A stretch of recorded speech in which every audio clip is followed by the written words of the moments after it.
First of all আমি মনে করি যে আমার লাস্ট 2 ইয়ার্স মানে 23 থেকে 24 খুবই ভালো যাচ্ছে আলহামদুলিল্লাহ। আমি অনেক কাজ করছি। আমি একটা ডিফারেন্ট ব্যারিয়ার ভেঙেছি আমি বলবো, কারণ আমি আগে ইংলিশ মিউজিক করতাম, সেখান থেকে বাংলায় ফুললি কনভার্ট করা, অ্যাক্টিং করা। তো এই 2 বছরে অনেক কিছু হয়ে গেছে। সেই ক্ষেত্রে আমি খুবই থ্যাঙ্কফুল যে আমার সেই সাপোর্টটা আমি পেয়েছি মানুষদের থেকে, এবং নেক্সট ইয়ার আমি আরও ভালো ভালো কাজ দিয়ে ব্যাক করতে চাই।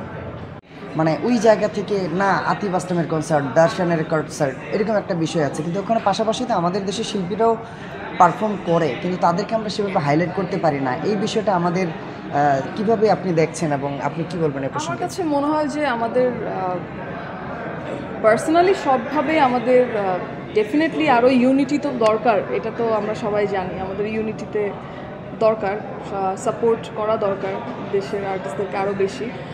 কিন্তু তার মানে এই না যে বাইরের আর্টিস্ট আসাটা খারাপ আমার কাছে মনে হয়, কারণ দিন শেষে আর্টিস্ট আমরা সবাই আসলে আর্টিস্ট। আমি কোনো দেশের হয়ে বলতে চাচ্ছি না আর কি।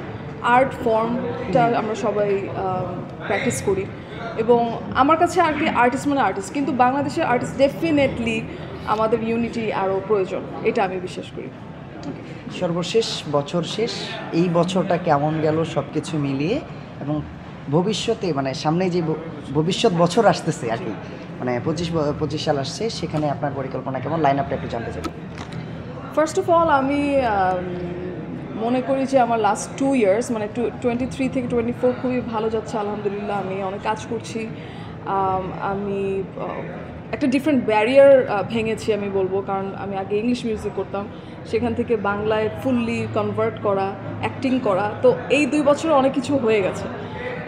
সেই ক্ষেত্রে আমি খুবই থ্যাঙ্কফুল যে আমার সেই সাপোর্টটা আমি পেয়েছি মানুষদের থেকে, এবং নেক্সট ইয়ার আমি আরও ভালো ভালো কাজ দিয়ে ব্যাক করতে চাই। জি, থ্যাংক ইউ।